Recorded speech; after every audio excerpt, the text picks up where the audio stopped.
Hello and welcome. It's not that often I've actually been given someone's replay to cast, and so here we are from Catalina. I'll speed up the beginning, as I always do. We don't want this to be a 22-minute replay. Let's get the beginning bit out of the way, because we know pretty much what will happen. Here we go. We've got a Gate expand, very standard from the Protoss. We've got a Reaper expand from the Terran. Let's just see if the Reaper gets up to anything good. Got one kill, and he's paying attention to it. His production tab is still kind of going, but oh, that's a nice bonus worker. Bonus worker, 3 kills for a Reaper. It's not awful. It's not bad, because so often you jump up, you go straight to a pylon overcharge, boom, you're dead. This time he's got scouting info, and he got some kills. But he is workers down. Look at that, no workers in production. Finally one. There's about to be 2, so I mean the 3 worker kills did not do him any good, because he's 10 workers behind. 2 Hellions, again, 1 overcharge. We'll just kind of see to them and see what we can get going. He did scout our Oracle. I'm just going to go to the Terran's vision. Queuing those workers up can be risky. I don't know if you've ever been in that situation yourself, where they're in a line and you just get a fry of like 14 workers go in one go. Okay, Widow Mine in the mineral line, Widow Mine in the mineral line. Perhaps, we'll see, but perhaps that is too close to the refinery. Because lots of people, myself included, will avoid going near the refinery just for, can't have a look, just for it. And there we go, he did get the hit. There's the splash damage, can be repaired. But that's like probably 1 worker gone down, yep, for an Oracle. Small victory to the Terran. Let's go back to every man's vision. Okay, no 3rd from the Protoss. He's gone with a Forge instead. Perhaps he's fearful of a mine drop, as you should be. 3rd about to come down now, though. Because it's quite easy as the Terran to pick up those two Widow Mines you've got, and then just boost in a mine drop. We're going with Hellions. Nothing wrong with that, particularly if he saw those workers being lined up the way they were. And a Lib Harass. Lib Harass is actually pretty OP on this map, but he does have enough high ground vision, because you can put them up here, you can put them on the edges there. And this this space is kind of awful for it in here. So it can happen. Let's see what. I think he's seen. There you go, he might get a kill. No overcharge though. He's kind of got spare energy, but let's get onto this. You see, now they're queued up. That is when you want to get a volley in. Okay, he misses this time. 2 will get picked up, but he should. Oh, I think just one or two of them shooting at like the back one. He may have got a belly load. He didn't worker supply those. Oh gosh.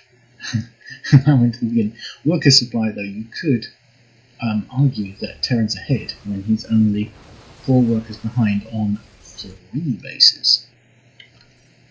So I've just got my keys messed up there, but that's a nice lot of kills there, 13 kills, which gives us that 4 workers behind Ness. And the Terran and Protoss are about even on the 3rd base, so playing at the right level for each other. 5 workers ahead now, but they do say counts 3 workers per orbital. Once these go down, he's going to be ready just in good time to start saturating his 3rd. Kind of a few workers light here, but there's nothing wrong with that, because you take them away early enough, then you don't end up with lots of them on just a few patches.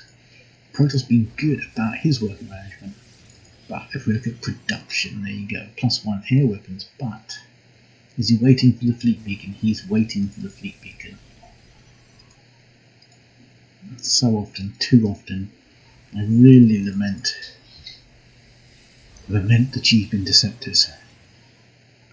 I certainly didn't feel that there was a gulf in carrier usage, but he's not taking the gas, and very quickly he's going to need this gas.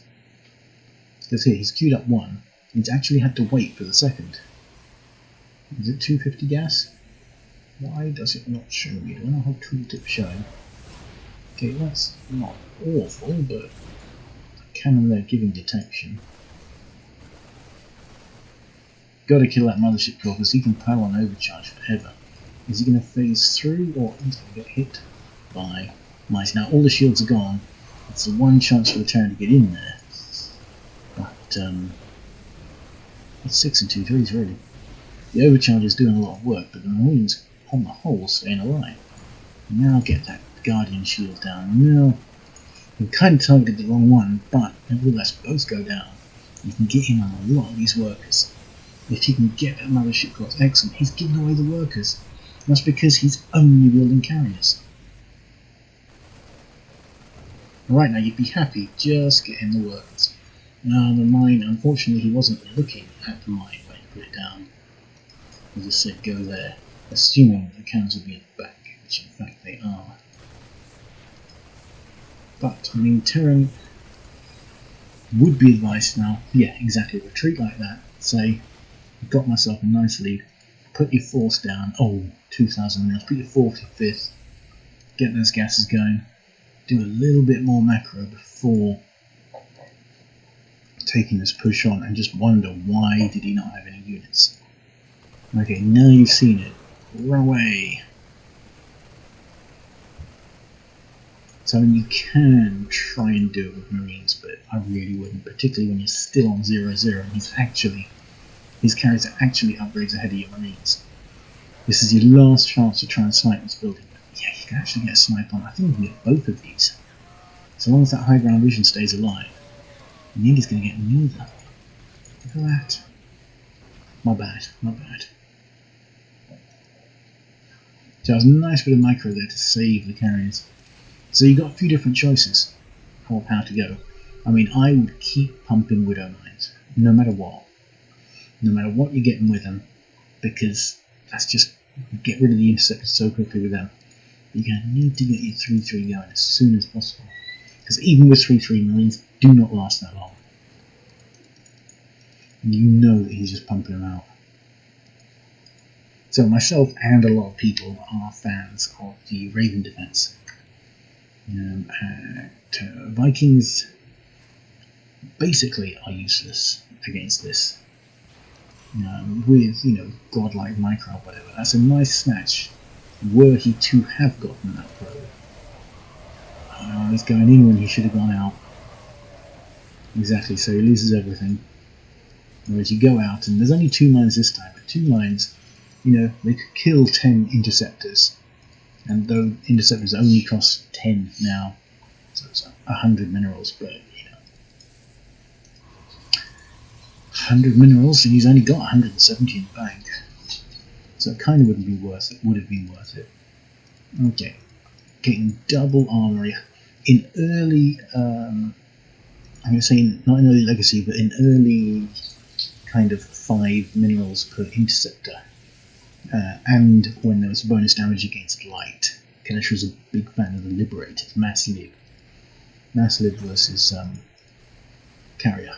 Now, I think it's basically still viable, but I was getting 4 libs, but he's just going to need 20% more libs. So 4 star ports, okay? So I'm sorry, 3. If you can afford it, probably a 4th and a 5th as well. So he needs to get them pretty quickly. Having a Marine there is okay. Having a mine there, I would say, is even better. This time he's put that there so that carrier doesn't accidentally get hit. Okay, there's the mothership. The mothership just makes the carrier so much stronger and so much more annoying. I mean, obviously Terran's the best with the scans against it. But carriers are hard enough to kill as it is to get past the interceptors. And you can't even see them, it's preposterous. 2-2 per Terran is already on the way. And yeah, I'm going at much faster speed right now because they're both being really passive. The Protoss is maxed out, I can't see why he doesn't move. There's a nice lot of turrets, but you need a lot more. What I mean is, when the interceptors come in, the interceptors will kill all of those, and those turrets actually won't kill that many interceptors. But if you've got mines or libs, that is a handsome lot of libs. Right, then these turrets are going to stay standing, and they're going to finish off the carriers. So I'm actually going to put this battle into slower, so that you can see these interceptors disappear, because that's what I'm going to assume happens, because that's what happened before, and now there's just so many libs. So let's just have a look. There's one down to none. The Marines, I'm sure, are going to be target firing here. There you go, they've all run out of interceptors. See, that's got one now, that's got one now. The libs are continuing to fire. The Marines, hopefully, are target firing. We've got a couple in, because I mean they will recover their interceptors pretty quickly. You need just a few more Marines coming in, and this is where of course mines as well would be handy, because mines would have recharged by now. I mean, if we look at losses, Terran, so they're pretty even. I thought that Protoss losses would be a lot more, because although interceptors don't cost that much, they still do cost. 7 more carriers on the way. There are a lot of Protoss bases. That's what happens when you go so fast. Protoss bases just appear. And we keep an eye on Terran production. 6 lives. That's air armour. That's only level 2 air armour. Mothership going down. If we can just unload these, 6 Marines coming. And there's the Vikings. Now the Vikings will be good when there's not so many interceptors on them. They can focus fire down these carriers and kill them a lot quicker. Now we just need a little bit of repair. I want to repair on the libs, and the libs of course are going to eat up Phoenix as well. So now I would assume he's got charge. He's got lots of unemployed workers. He's used up all his gas. He charged lots of great for gasless units. They do so much bonus damage. We are neither a planetary or an orbital here. We're just an orbital here. So a DT can do a lot of damage. It's 5 so far. Now they're going to fight over this space. And if we just have a look, Terran is maxed out. Army supplies, yeah, 50% more to the Terran, but then it's always in the composition. There again are so many carriers, and this time there might not be enough libs. Let's look at that. Okay, he's out of interceptors. The Marines doing a grand job, but the DTs also. And so at the moment, these libs have got, I say they've got to pull out. There's no overcharge available. There's one overcharge available, which would kill this Terran army a lot sooner. But we're kind of back to looking at income now. And in fact, let's have a look at income. Both of them not got that much gas income. I mean, there's lolling, but I don't think some mines would be out of place. But it's up to you. It's up to you how you like it. Here we go. Now just he lolled because he saw that base next to his. There's the DTs. There's the scan. And of course, Protoss ground upgrades must be nothing. Just a couple of shields. Now some Archons coming in. He's trying to focus down the Nexus, which he can probably get next time. That's not a massive air army. 2 more coming, but that's all he can afford. He still has this base here that for some reason he hasn't taken. Their base kind of don't want to expand towards the other guy, but in the end, both of them have expanded to each other here. Okay, now Marine Power is showing its power. He should focus down that Archon though, because the Archon splash damage is massive against biological units. Okay. Libs don't do well against Tempest, but now this base should be able to be taken down by even just these 3 Marines. Perhaps a Lib zone over here, and a couple of Lib zones here would be in place. Still get killed by the cannons, and everyone's got reinforcements arriving. And pretty soon Protoss is learning that his interceptors are no good here. He should have switched to Tempest a long time ago. And there it is. And that was it. And he realised it too late. Loss is quite equal. And it takes an alternative style to beat Mass Carrier. It's not your traditional. Hope that was exciting. Thanks for watching.